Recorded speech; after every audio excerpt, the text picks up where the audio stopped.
Bienvenidos a una nueva edición de Presencia Cultural. Esta semana hemos conversado con el pintor Daniel de la Barra. Él es peruano, su trabajo es reconocido sobre todo en España, Inglaterra, gracias a su talento y porque además de la pintura ha realizado instalaciones, algunas intervenciones públicas que demuestran su interés por utilizar el arte para promover el pensamiento crítico frente a algunos problemas sociales. Recorrimos la exposición colectiva Origen, que reúne trabajos multidisciplinarios del colectivo Centro Selva, que busca visibilizar las consecuencias del calentamiento global en la Amazonía y su entorno. Y también vamos a conocer a Sonia Estorino. Ella es una artista visual argentina que vive en Perú hace 10 años y se confiesa enamorada de nuestro folclore y ha creado algunas pinturas usando la técnica de bordado a pincel. Sonia no solamente nos muestra su arte, sino también da talleres donde enseña esta técnica.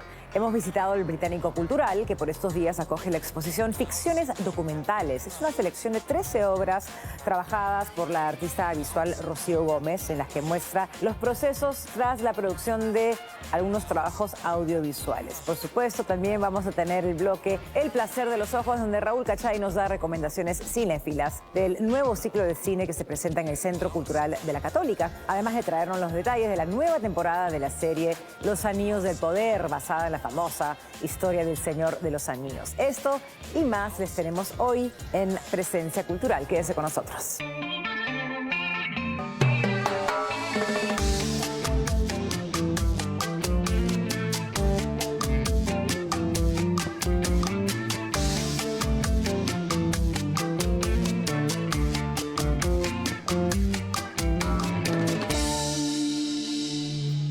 Durante la pandemia tuve la oportunidad de conocer el arte de Daniel de la Barra gracias a sus redes sociales, por lo que para mí fue un placer realizar la entrevista que hoy les presentamos. Daniel es un artista reconocido en el extranjero no solo por su talento y por sus habilidades que trascienden la pintura y lo han hecho incursionar en la instalación, el video, intervenciones, sino que también es valorado por los temas que aborda, porque él entiende el arte como un medio para poner en vitrina problemas sociales e incentivar el pensamiento crítico. Sus obras hablan de la naturaleza, de los procesos extractivistas, de los puntos de fricción entre imagen, historia y modernidad. Es cierto que su interés por cuestionar los efectos del ejercicio del poder en la sociedad lo ha llevado a explorar profundamente los temas ambientales, pero también ha explorado otros ámbitos del mismo. Pues más allá de lo que ya yo les pueda decir, los invito a conocer a Daniel de la Barra y su trabajo en la siguiente conversación. Finalmente, tengo la oportunidad de conversar contigo durante la pandemia, que teníamos mucho tiempo para mirar las redes sociales. Entre las largas horas que me pasaba mirando cuentas de pintores de Perú y del mundo entero, me topé contigo. Y fue a partir de eso, de esa mirada tan tecnológica con el celular, mirando tus pinturas, que quiero conocerlo, quiero conocer tu trabajo, quiero conocerte a ti. ¿Quién eres? ¿De dónde vienes? ¿Cuál ha sido tu historia? Terminaste el colegio y a los 18 años cogiste tus chivas, como se dice, y con las tuyas te fuiste a Europa. Sin mayor proyección, sin mayores ahorros. Veo que han pasado un montón de tiempo y veo que has estado haciendo muchas cosas en el camino. Has estado becado por instituciones importantes. En realidad yo pintaba desde pequeñito, como igual a los 5 o 6 años, gracias a un tío, David, que me compró óleos porque veía que dibujaba. Fue siempre una decisión que tuve bastante clara, ¿no? Sabía que quería hacer un camino por ahí. En el camino, evidentemente, yo también elegí hacer una vía más autonómica, de alguna manera. No fui a la universidad y me tocó hacer muchos trabajos alimentarios, como llamamos. Y poco a poco fui entendiendo cómo funcionaba un poco, obviamente, el sistema del arte contemporáneo. Y tuve, evidentemente, mucha chamba, pero también creo mucha fortuna, ¿no? Porque pude entrar y trabajar y hacer exposiciones y ganar distintos premios que me permiten estar aquí. Hoy día también volviendo a Perú, por primera vez a hacer una exposición grande que me ilusiona muchísimo, ¿no? Quizás para las personas que escuchan la palabra paisaje Sí. en este contexto de la pintura, Sí. tienen un concepto, digamos, limitado de lo Sí. que es el paisaje, pero para ti el paisaje en tu trabajo artístico tiene una connotación bastante más amplia. Yo lo concibo desde una dimensión más política e histórica para poder entender los ecos que produce el sometimiento de los territorios en el presente, ¿no? En la destrucción, en la industria, en la hiperproductividad de los territorios. De hecho, es algo que nace desde esta concepción de la idea de paisaje en la pintura romántica, que se funda precisamente para destruir los territorios naturales de tierras conquistadas. O sea, esta idea de lo romántico en el fondo es desvelar imágenes exóticas de territorios por explotar. Y esta es la idea que concibimos siempre, ¿no? Como una imagen de postal que es someter la tierra a través de las imágenes. Es propaganda también del poder. Yo tengo ahora mismo un interés más de trabajar con la fabulación, pero en una dimensión previa en mi trabajo siempre trabajaba obviamente una mirada decolonial, pero desde el punto de vista de crear contranarrativas, ¿no? Porque la historia se construye con un relato oficial que siempre es el del poder, partiendo del capitalismo colonial, llegando después de los años 70 a las industrias neoliberales, que son herencia de eso. Y es creo que muy importante desde el arte, todas las artes, poder abordar narrativas opuestas, como casi contrapropagandas del poder. ¿Hay alguna obra en la que quizás podemos... ¿Cómo es el trabajo creativo, ¿no? Decir, Sí. ok, quiero hablar de esto, quiero que la narrativa sea esta, y cómo lo has plasmado Sí. ya sea en el óleo, o ya sea en lo performático, o ya sea en lo audiovisual, porque Sí. eso es otra cosa. Un poco que no solamente Sí. eres pintor, eres muchas cosas. ¿Cuál de todos esos temas que vienes investigando en Europa, que son Sí. los temas históricos de construcción de sociedad y historia de la sociedad, te llama la atención de nuestro país? ¿Y hay algo de la historia de nuestro país que hayas trabajado también a nivel pictórico? Siempre, o sea, los proyectos que hago allá también tienen siempre una relación con nuestro territorio. Yo, más que centrarme en hablar de un lugar fijo, me interesa entender y desmantelar las estructuras de poder a nivel global, que siempre han sido sometimiento de norte a sur. En Perú, por ejemplo, escribí este libro que se publicó hace 3 años, 4 años. También sátira, pero es un ensayo. Y en el libro lo que yo hacía era trabajar sobre el impacto social y ambiental que tienen los monocultivos en nuestro territorio. Como el monocultivo de quinoa, o de caña, o de palma, o de soya. Son hiperdestructivos y tóxicos para las poblaciones y para la tierra. Uno creería, al ver tu obra, como lo creí yo cuando Sí. lo vi por primera vez, veía un nivel de preciosismo muy interesante que, claro, pensé que podías haber estado, pues, no sé, en una escuela. Y me parece muy interesante saber que no. O sea, que has pasado por muchos espacios, me imagino, formativos, Sí. de cosas cortas y todo. Pero hay un trabajo de mucha técnica, de mucha hermosura detrás, ¿no? ¿De Igual, dónde sale tu la hermosura es para seducirte y darle la vuelta, porque en el fondo no hablo de nada hermoso. Son como los aparatos de manipulación de toda la historia, ¿no? Por eso trabajo de esta manera. Cuando tenía 19 años o 20, fui copista del Museo del Prado. Y yo estudié ahí mucho técnica, Velázquez, Sorolla, Rivera. ¿Qué haces? Cuéntame, ¿qué hace un copista Es exactamente? divertido. Antes funcionaba de una manera distinta, como que tú les mostrabas tu trabajo y hay un departamento que se encargaba de aprobar o rechazar estas solicitudes. Y eran horas frente a un cuadro que tienes que estar Tú copiando. entras al Museo del Prado y estudias, digamos, estos grandes maestros Sí. en directo. Y aprendí mucho. Sí. Había un copista, el señor Ríos, era el más viejo y yo era el más chico. Me dio muchos tips también. Creo que se aprende mucho de la vida, ¿no? En el fondo, de la gente que te vas cruzando en el camino. Me imagino que no eres de las personas que les gusta ni medianamente intentar etiquetarte dentro de un estilo, digamos. Sin embargo, sí me gustaría de repente que intentes describir algo de tu forma de pintar. ¿Lo puedes hacer o no? Te podría engañar. Y si me entrevistaras el año siguiente te diría otra cosa. Bueno, pero por ejemplo... Me gusta mira, la falsificación de la historia.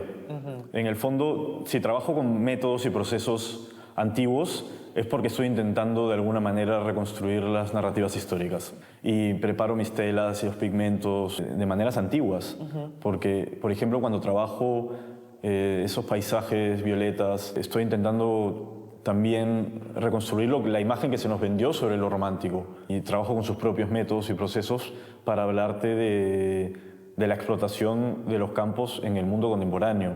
Los óleos que tenemos atrás. Estos son precisamente ya de la exposición que vamos a hacer acá. La exposición se llama La venganza del cacique, que va por varios episodios. Este será el primero, que se llama El rapto de Europa. Y de alguna manera muy genérica, destruir un poco el mito de Europa, como esa idea de progreso, y no hacen otra cosa que destruir lo que tenemos aquí, ¿no? Y el cacique es un pájaro de la selva, cacique lomiamarillo, que a mí me interesó mucho porque esta ave es una falsificadora, igual que yo, porque imita el sonido de 200 aves. Ajá. Y yo siempre creí en el potencial de la falsificación para la creación, ¿no? Tuve muchas ideas, una pequeña historia donde el cacique es asesinado por unos exploradores y decide poder empezar a falsificar la historia de la mitología europea para evitar así en un futuro la destrucción de su hogar y el de su familia. Este se llama El naufragio del 92 y yo creo que es muy importante y ha sido muy importante el trabajo previo que han hecho artistas increíbles en los últimos años para que esto se ponga en pantalla, de colonizar los museos, de colonizar el pensamiento, las instituciones. Pero creo que un paso importante es hablar sobre el colonialismo contemporáneo, que en el fondo está abarcado por el mundo de las grandes corporaciones, ¿no? Lo que se ve es un naufragio de Colón, se llama naufragio en el 92, pero es como si Colón nunca llegara a América, ¿no? Porque el cacique empieza a desmitificar la historia y decide que Colón nunca llegó. Porque no solamente hablar de colonialismo histórico, hay que hablar también del presente, que eso será el siguiente cuadro. Sátira del rapto de Europa de Rembrandt, pero Europa, en vez de estar montada sobre Zeus disfrazado de un toro blanco, está montada sobre un cerdo gigante de macrogranja. España, precisamente, produce un porcentaje altísimo de toda la comida para cerdos y vacas y animales en general de ganadería en Europa, que proviene todo de la soja de deforestación del Amazonas. El cerdo está comiendo soja, entonces de alguna manera Europa es como un cerdo gigante que se come los bosques nuestros, ¿no? Por eso el rapto de Europa también es el cacique destruyendo este gran mito de Europa. Y detrás tenemos el Parlamento Europeo de Bruselas hundiéndose y también la fábrica de Cargill, que es uno de los principales cultivadores de soja, de monocultivos de soja en la Amazonía. Estás haciendo hoy en Lima, después de tanto tiempo que no vives acá, sí, venir a exponer acá por primera vez. Es la primera vez que estoy nervioso con una expo. He hecho muchas cosas fuera, pero esto para mí tiene una importancia distinta, ¿no? Hace 21 años, aunque parece ayer, llegó al cine la última película de la saga El Señor de los Anillos. Pero para alegría de los fanáticos, en el año 2022 se estrenó Los Anillos de Poder, que es una serie que sigue desarrollando la historia y que acaba de estrenar su segunda temporada. Raúl nos va a traer los detalles de la serie y del próximo estreno de la película animada El Señor de los Anillos, La Guerra de los Rohirrim. Esto y más hoy en El Placer de los Ojos. Our armies cannot defeat him. Once the deceiver obtains a being's trust, he gains the ability to sculpt their very thoughts. Hace algunas semanas se estrenaron los primeros capítulos de la esperadísima segunda temporada de Los Anillos del Poder.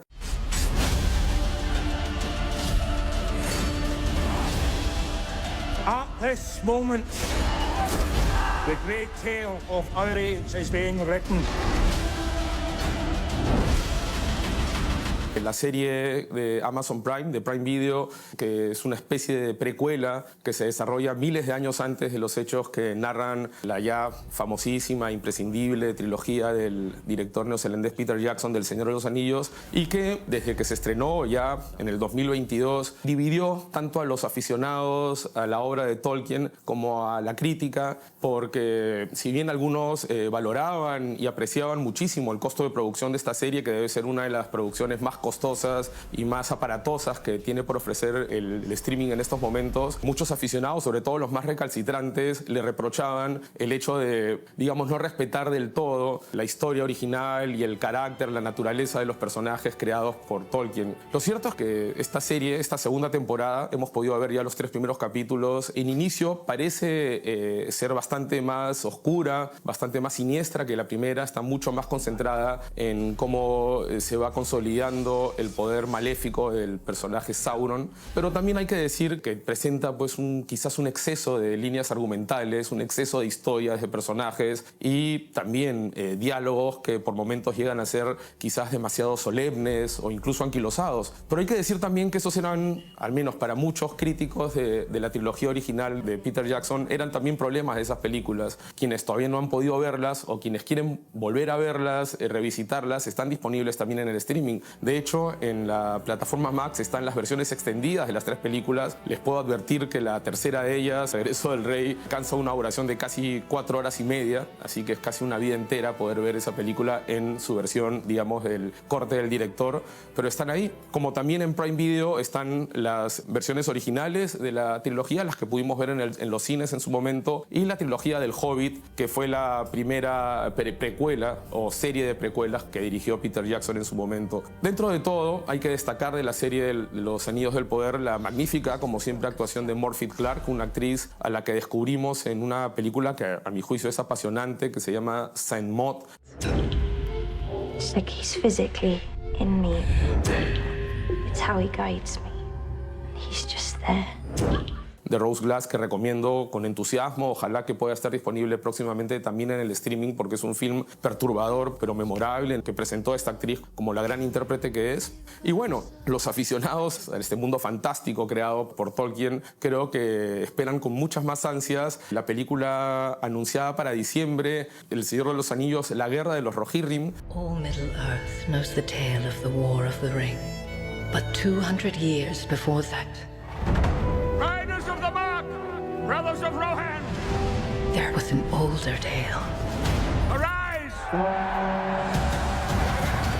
Que será la primera película hecha en formato de anime, a cargo de Kenji Kamiyama, que además es un realizador japonés con antecedentes, que creo que justifican las expectativas que viene despertando esta nueva producción animada, que tendrá entre su repertorio de voces invitadas a Miranda Otto, que ya participó en las películas originales, como recordarán los seguidores del Señor de los Anillos, y también a Brian Cox, el actor protagonista de la célebre y premiada serie de Max Succession. La Guerra de los Rohirrim, la primera cinta animada, además en el estilo del anime japonés que veremos del Señor de los Anillos, llegará a los cines y también a las plataformas de streaming en diciembre. Así que este es un año, creo que lleno de buenas noticias y lleno de pretextos para quedarse pegado frente a las pantallas para todos los incontables, porque son muchísimos seguidores del mundo del Señor de los Anillos.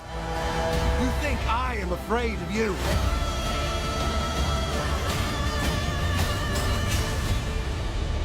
You should be. I understand what a stressful situation it is. It's very nice that you're all here at a time like this. We all want your father to transition as peaceful as possible. It's nice that it's us. This is the way it should be, the way he would want it. Quizás uno de los estrenos más interesantes y más esperados que nos va a dar el streaming ahora en el mes de septiembre llegará a través de Netflix. Me refiero a la película Sus 3 hijas. You know, different types of people. But yes, my dad too. Over there, dying. It is my dad, okay? Del director de cine independiente estadounidense Cecil Jacobs, un realizador muy interesante que viene desarrollando una carrera con un punto de vista, yo diría que bastante particular. Él es hijo de Ken Jacobs, un realizador legendario de cine experimental, de cine de vanguardia, pero hay que decir que su hijo ha optado por desarrollar un estilo de cine bastante más convencional, pero que no deja de tener marcas de estilo y características que lo hacen muy, muy personal y muy interesante. Terry, su película del 2011, I screw up all the time, because that's what people do. Life's a mess, dude, but we're all just doing the best we can. I'll see you tomorrow.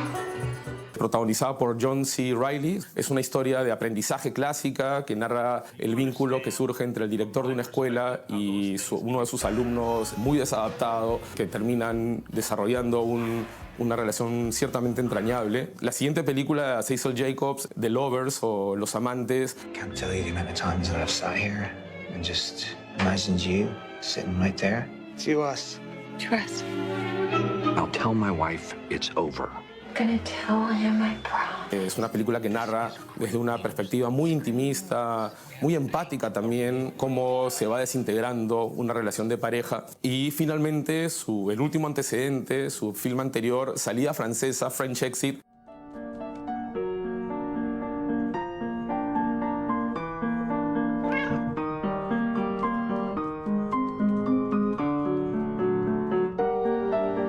que en este caso, afortunadamente, también está disponible en el streaming en Netflix. Es una película protagonizada por Michelle Pfeiffer.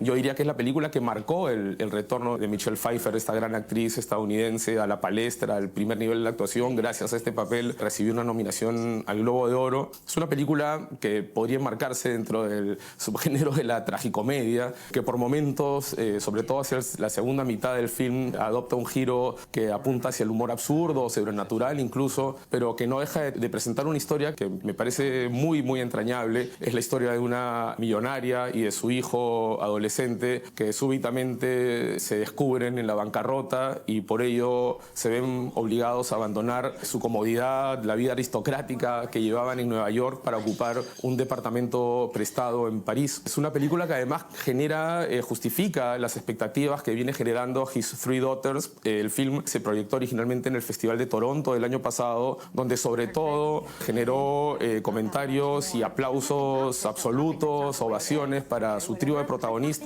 Natasha Lyonne, Carrie Coon y Elizabeth Olsen, que desde ya parten como potenciales candidatas al Oscar, al Globo de Oro y a los demás premios que se entregarán a partir de enero del próximo año y que podremos tener a partir del 20 de septiembre en la parrilla de Netflix. Así que no se pierdan His Three Daughters. Azazel Jacobs es un director quien vale la pena seguir en la pista, es un realizador que creo que seguramente con esta His Three Daughters, sus tres hijas, acaparará muchas nominaciones y reconocimientos en la próxima temporada de premios. You will need each other. It's good that there are three of you. You know, different types of people, but yes, my dad too, over there, dying. It is my dad, okay?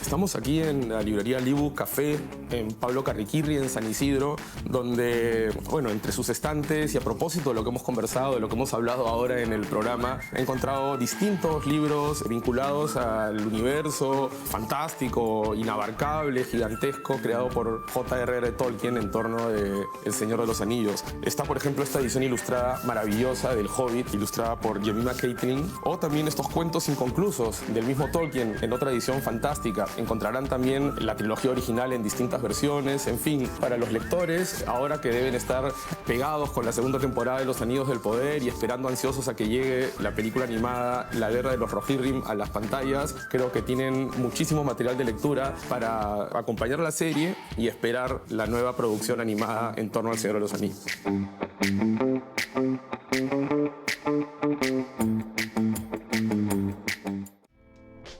En el marco del APEC y específicamente en el marco de la iniciativa del APEC Ciudadano, el 23 de septiembre se va a inaugurar la exposición museográfica que se llama Los valores de la civilización caral, reflexiones para el buen vivir, 30 años develando su historia para el Perú y el mundo. Eso va a ser en las instalaciones del Ministerio de Cultura. El APEC Ciudadano lo que busca es acercar el Foro de Cooperación Económica Asia-Pacífico a la ciudadanía, incorporar en la agenda actividades y temas vinculados con las necesidades de la población. Bueno, esta exposición itinerante revela los motivos del por qué Caral es la primera civilización del continente americano, sus costumbres, su adecuada y balanceada alimentación, su interrelación, su organización social y política, su cosmovisión, los conocimientos que desarrollaron en ciencia, tecnología, agricultura, pesca, arquitectura, ingeniería, así como la vida en armonía que mantuvieron entre sociedades y con la naturaleza.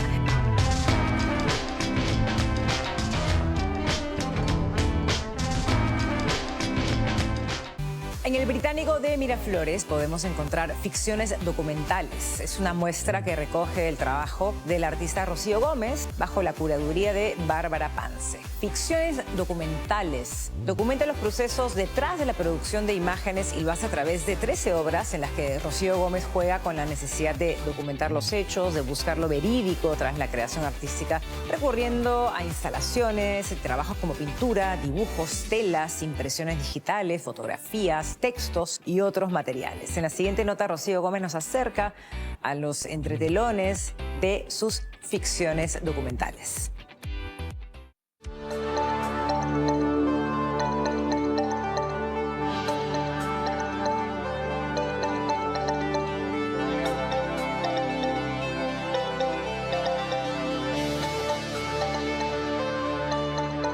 Como su nombre lo dice, es una exposición que intenta poner entre comillas la idea de lo documental o la capacidad que tenemos de documentar algo e incluir la ficción como parte de todo lo que hacemos, todo lo que narramos, toda nuestra memoria inclusive, ¿no?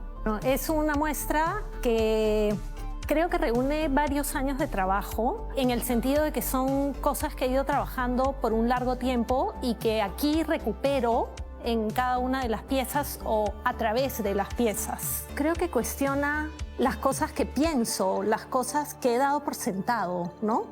Y el punto de partida, por supuesto, soy yo, porque cuestiono mi misma educación, ¿no? El mismo aprestamiento que he recibido para las cosas que hago. Y digo, ¿será que solamente lo puedo hacer así? Dividir cualquier cosa en esta exposición es compleja porque su estructura es como muy conectiva. La mayoría de piezas están relacionadas con las otras piezas y como que se complementan entre sí. Una de las líneas temáticas tiene que ver con el detrás del cuadro, que en realidad yo lo amplío porque lo que me interesa es hablar de el detrás de escena, ¿no? No lo limito únicamente a la imagen sin movimiento o a la imagen pictórica. Luego está el tema de la multiplicidad de imágenes, en referencia a cómo generalmente nosotros pensamos a través de un conjunto de ideas que se van anexando para generar sentido a lo que necesitamos. Y luego está el tema de la linealidad del tiempo o la construcción de la imagen en video y la verdad de esa imagen. La pieza que pueden ver detrás mío es un políptico, una reunión de 40 dibujos. Esta pared que fue construida para esa pieza tiene en la cara posterior una selección de 40 textos que dan fe de esas imágenes, es decir, sitúan en el tiempo y en la producción de cada artista la producción de esa imagen. Todo el trabajo de esta exposición lo que intenta es, como una suerte de labor del excavador o del arqueólogo, compartir con el espectador las capas que pueden estar por debajo o por detrás de lo que vemos como una primera capa. La edición es algo que me parece vital. O sea, me acuerdo hace mucho tiempo hice un trabajo en video y tenía todas mis horas de video, yo feliz, todas mis horas grabadas. Y me di cuenta que en realidad no tenía nada hasta que yo generara los cortes y estableciera una línea de discurso. Y que yo tenía que decidir qué dejar y qué cortar y que todo eso era lo que yo iba a entregar, no era lo que había grabado. Entonces creo que la edición es la obra, en todo, ¿no? No importa lo que hagamos. Es una invitación, puede ser como extraña, a que el espectador se relacione con la obra desde recorrerla, tocarla, leerla, desde no solamente mirarla, ¿no? Entonces, una de las cosas que me interesa cuestionar es esta posibilidad que hemos tenido por muchos años de entrar en la sala de exposición y de pronto todo está dispuesto para ser visto, como si fuera un mueble abierto, ¿no? Y yo creo que cuanto más curiosidad tengamos, cuanto más queramos saber, ese conocimiento se anexa, se mantiene, se valora más.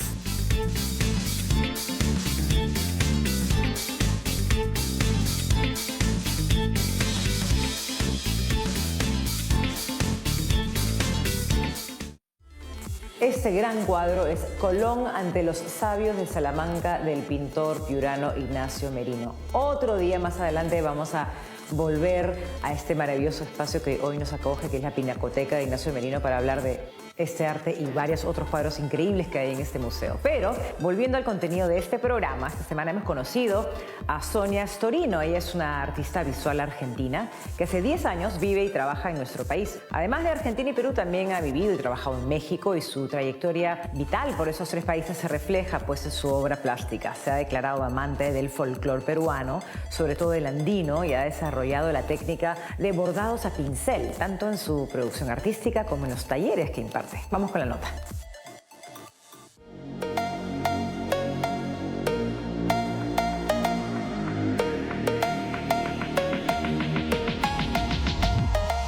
Hola, soy Sonia Storino, soy artista plástica.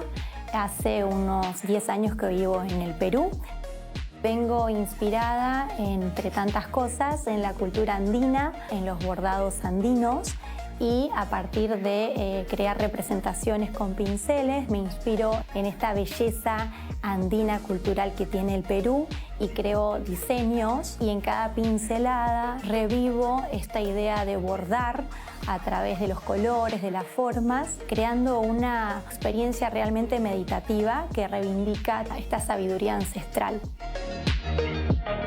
Bueno, a partir de mis viajes por el Perú, específicamente a partir de viajar por los Andes, por todas estas provincias hermosas que tienen todo un folclore y un colorido, realmente hay una necesidad en mí de poder como inspirar todo esto que voy viviendo y exhalarlo a través del color, de la forma, a través de mis pinturas, de mis bocetos. Represento escenas de la vida cotidiana, escenas del día a día, tanto de los Andes como, bueno, de la vida acá en Lima, y voy creando estas historias como una bitácora también de viaje, y todo ese bagaje de colores y de formas va nutriendo mi obra artística, y una de esas tantas obras que me fascina y me encanta también compartir a través de talleres es la técnica de bordados a pincel. Algo interesante para compartir de mi proceso es compartirles que yo vengo de la escenografía, y al venir de la escenografía mis formatos siempre son cambiantes, son adaptables de acuerdo a lo que cada obra necesitaba y de acuerdo a la energía de lo que yo quería representar. Al principio eran formatos grandes en lienzo, con óleo, con acrílico, pero el hecho de que yo me vaya moviendo, que tenga una vida más nómada, fui mutando a esa manera de representar. Ahora estoy pintando mucho con formatos más pequeños, y lo importante de esto es que trato de ser fiel a lo que siento. No quiero siempre hacer lo mismo porque ya vengo haciendo de alguna manera o la gente me ubica con alguna u otra cosa, sino que voy compartiendo lo que la vida me va regalando, y en eso crucialmente le pongo mucho énfasis también al formato, que sea accesible, que sea portátil y demás, que tenga esa liviandad que necesito de la vida misma. Siento que el papel, estos formatos más pequeños le hacen honor y pueden llevar muy bien la energía de la obra. Siempre estoy inspirada en la vida misma, me llama mucho la atención los detalles del día a día, de la vida cotidiana, desde una flor, la taza de café en la mañana, y esta mirada, que es una mirada de la cotidianidad, de alguna manera se va proyectando en mis recorridos, en mis viajes, dejarme llevar por el asombro, la curiosidad, y poder disfrutar y agradecer al mismo tiempo lo que la vida me está regalando, ¿no? En experiencias. Este bagaje cultural se va de alguna manera haciendo permeable en mí, y automáticamente esto se refleja en mi obra. Principalmente lo que busco de mi obra es inspirar gratitud a través del arte, a través de los colores, a invitar a las personas a que puedan encontrar en los detalles una energía especial que le pueda alegrar el día, que pueda iluminarlos con simplemente el hecho de saber que están esos detalles, esos pequeños momentos que pueden ser a través de viajes, a través del día a día, donde solamente basta poner atención para que esa escena se vuelva especial para nosotros. Y a través del arte es una forma también yo de devolverle a la vida todo lo que siento que la vida me da y poder compartirlo con los demás.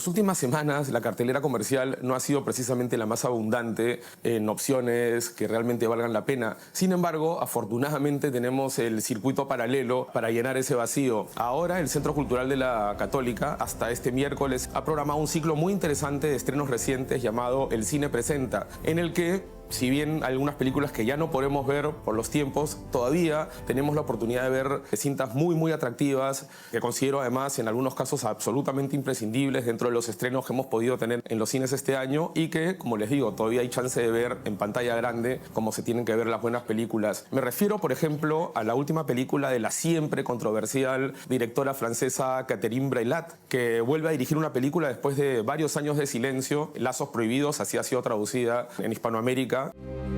J'ai eu des vrais échanges avec Théo. Il m'a dit que vous deux, que tu as eu une liaison avec mon fils. Tu vas pas me dire que tu l'as cru une seconde. Que tiene una actuación brillante de la actriz francesa Lea Drucker y que, como siempre, tratándose del universo conceptual y temático de Catherine Breillat, es un film bastante incómodo, que toca un tema muy polémico, que no deja de ser una película políticamente incorrecta, que en este caso narra la relación casi incestuosa entre una mujer mayor y el hijo adolescente menor de edad de su esposo. La película en realidad es un remake de un film nórdico del año 2019 que recibió muchos reconocimientos en su momento y que dividió no solo a la crítica, sino también a la opinión pública, y fue presentada con bastante éxito, por cierto, en el Festival de Cannes del año pasado. Además de Lazos Prohibidos, otra película francesa muy interesante que todavía tenemos la chance de ver en este ciclo del CCPUC es Criaturas Asombrosas o El Reino Animal. T'as peur des créatures? Faut apprendre à vivre ensemble. Faut pas avoir peur. El segundo largometraje del realizador Thomas Calais, que si bien pueden enmarcarse dentro del género fantástico, pues la película narra la historia de una especie de epidemia que se cierne sobre el planeta y que convierte a los infectados en especie de mutantes que van transformándose poco a poco en animales. Pese a que se trata de un tema que claramente nos posiciona dentro del género fantástico, es una película que trata esta historia con mucha humanidad, con mucha empatía, y que si bien por momentos nos recuerda referentes como, no sé, La Mosca de Cronenberg o La Isla del Doctor Moreau, en el fondo es una película muy humana, muy profunda, que creo que vale la pena ver y que en su momento también tuvo mucho éxito, no solo a nivel de taquilla en Francia. En la última edición de los premios César, que es el equivalente del Oscar en ese país, esta película de hecho obtuvo más nominaciones que Anatomía de una caída de Justin Triet. Otras dos películas que también hay chance de ver en este ciclo y que están programadas en el Centro Cultural para los próximos 3 días son El Sabor de la Vida de Tran Anh Hun. On ne sait pas de quoi souffre Géline. Je me sens parfaitement bien. Non, vous n'allez pas bien. Je m'inquiète. Le bonheur, c'est de continuer à désirer ce que l'on a déjà. Una película encantadora sobre comida, sobre amor, sobre complicidad que recomiendo con fervor. Es una película bellísima. Y finalmente el último film de Yorgos Lanthimos, Tipos de Gentileza.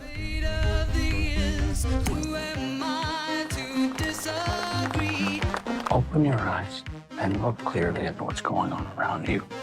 We might all be in danger. Que tuvo un paso relativamente fugaz por la cartelera comercial y que seguramente pronto estará disponible también en el streaming, pero que vale la pena ver. Yo diría que es una película que a la larga va a ser considerada como uno de los trabajos menores dentro de la filmografía del realizador griego, pero que pese a ello presenta actuaciones absolutamente notables de los que ya son los actores recurrentes, fetiches del director, en fin. Tenemos hasta el miércoles para ver todas estas películas. Aprovechen, revisen la programación en la web y en las redes sociales del Centro Cultural, porque estas son películas que vale la pena ver en una sala de cine.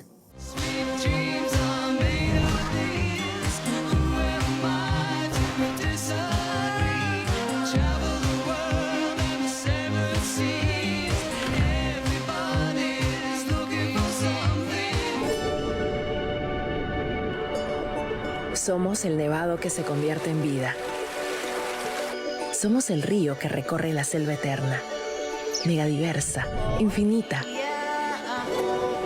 Somos el mar que nos regala sus secretos. Somos milenios y milenios de historia. Somos tradición que perdura. Como sabemos, este año el Perú será nuevamente escenario del Foro de la PEC, para lo que se han realizado una innumerable cantidad de actividades y se han designado distintas sedes en las distintas ciudades del país. Una de las regiones que acogerá las actividades y que ha venido ya acogiendo las actividades de la PEC es Ucayali. Ustedes dirán, ¿por qué estamos hablando de Ucayali y de la PEC en El Placer de los Ojos? Es que este año ocurrió algo sumamente importante, un hecho sumamente significativo que tiene que ver con el cine y con el lenguaje audiovisual en el país, que fue el estreno de Islandia. Todos tienen derecho de leer y escribir. Ándale, va a aprender bastante, vas a ver. Ay, Meche, vamos a la escuelita y yo voy a ir.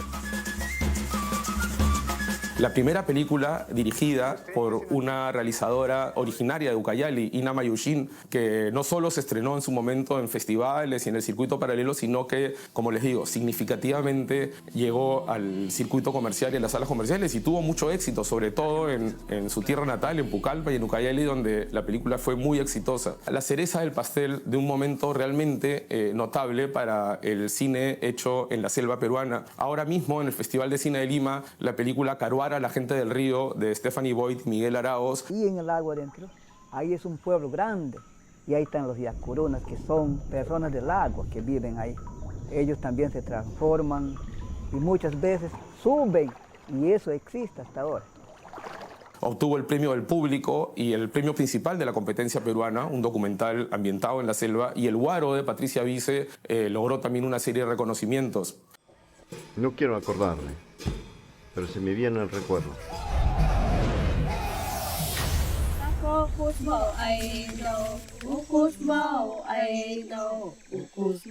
La selva es un escenario perfecto para el desarrollo del lenguaje audiovisual, la escenografía natural, ideal, y el cine peruano, desde La Muralla Verde de Armando Robles Godoy hasta Pantaleón y las visitadoras de Francisco Lombardi, ha sabido aprovecharlo. Así que disfrutemos de este gran momento del cine amazónico y apoyemos el cine peruano para que más películas surgidas de esta región lleguen a las salas y puedan ser vistas por más personas.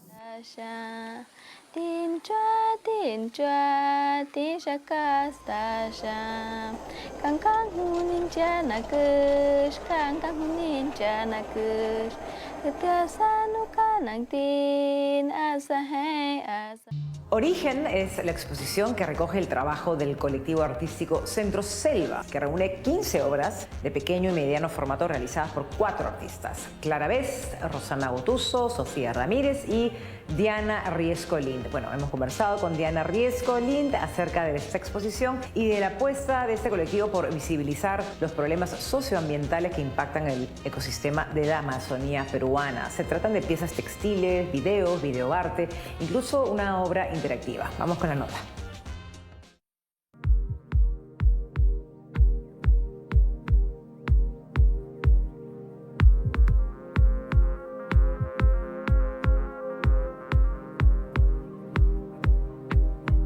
La muestra se llama Origen y para nosotras estamos hablando primero del origen del Amazonas. Hablamos del nevado más lejano, como es el Mismi, pero también los diferentes afluentes que llegan y crean este río. Pero también cada una de las artistas va tomando el tema de origen de diferentes puntos de vista, ¿no?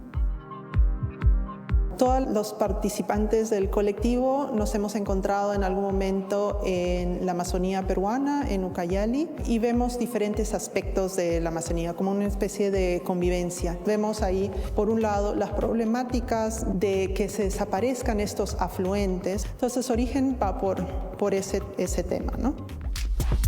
La mayoría de piezas en esta muestra están hechas con material textil, que por un lado nos une con una tradición que en nuestro país muchas veces es femenina, ¿no? Pero además son materiales que vienen de recursos naturales y cosas así. En mis cuadros que tienen bordado son una invitación a acercarse a los detalles. Hay otras piezas que son interactivas también, que las personas pueden escribir.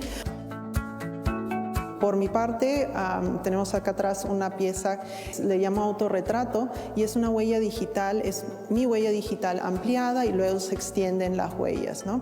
La huella digital es la que nos representa. Yo extiendo esa huella, la amplío y luego extiendo esas líneas como si fuera mi influencia en el mundo y en las diferentes cosas que hago y sitios donde camino. Y así tengo otra pieza en que las personas que visitan la muestra pueden poner su propia huella en un cuadro y yo voy extendiendo este diseño para que se conecte con las otras personas que tal vez visitaron la muestra acá, o si viaje la muestra a otro lado también se conecta a otras personas.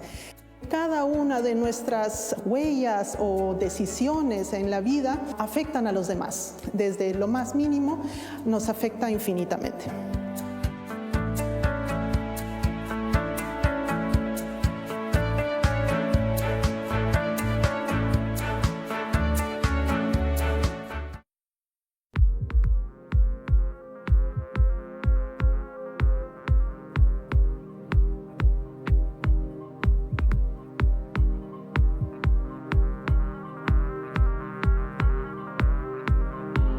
La exposición de los artesanos de la élite Wari del castillo de Warmey alberga 22 piezas encontradas en excavaciones del año 2022, donde se han podido encontrar herramientas de metal. También se han encontrado objetos como textiles, como partes de cestos y textiles como el gorro, un gorrito de 4 puntos, que es muy típico de los Wari, en la cual tiene un símbolo de la realeza. También se han encontrado joyas de oro y plata con incrustaciones de gemas de minerales como la crisocola, la serpentina y la turquesa.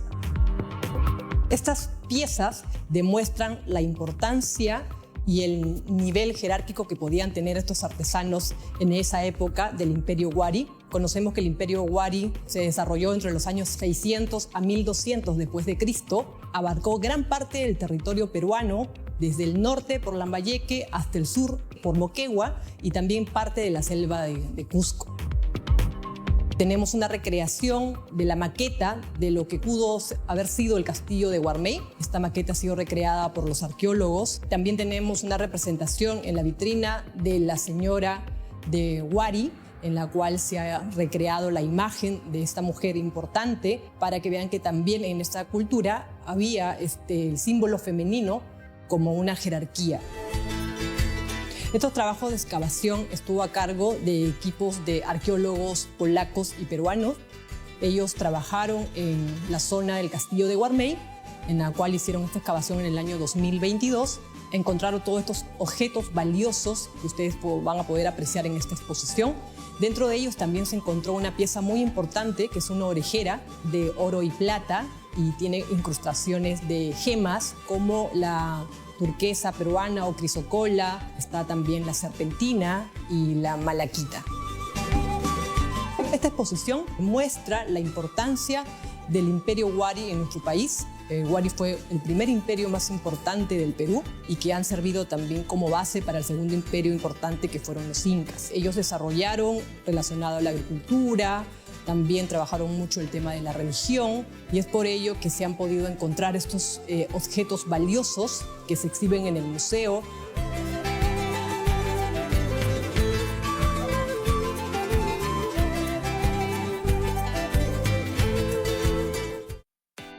Llegamos así al final de este programa, uno donde hemos explorado especialmente las artes plásticas. Gracias a Daniel de la Barra por la oportunidad de la entrevista. Daniel, un artista al que recomiendo mucho seguirle la pista, no solo por la calidad artística de su obra, sino también por los temas que aborda. Gracias también a Sonia Storino, Diana Riescolín, que también nos recibieron para hablar de sus respectivas exposiciones. La cuota audiovisual vino en El placer de los ojos y las recomendaciones de Raúl en la cartelera y el streaming. Gracias a ustedes por acompañarnos esta tarde, y yo quiero especialmente agradecer a la Pinacoteca Ignacio Merino, que es el espacio donde hoy hemos grabado Presencia Cultural. Es un lugar que realmente merece ser visitado si no lo han hecho aún. Queda en la Plaza Francia. Tiene 18 salas donde se exhibe mayoritariamente la obra de Merino, pero también otras obras de pintores peruanos de mucha relevancia en la historia del arte peruano. Más adelante prometemos seguir visitando este lugar que realmente vale la pena ser visitado. Gracias por estar con nosotros. Nos encontramos el próximo domingo.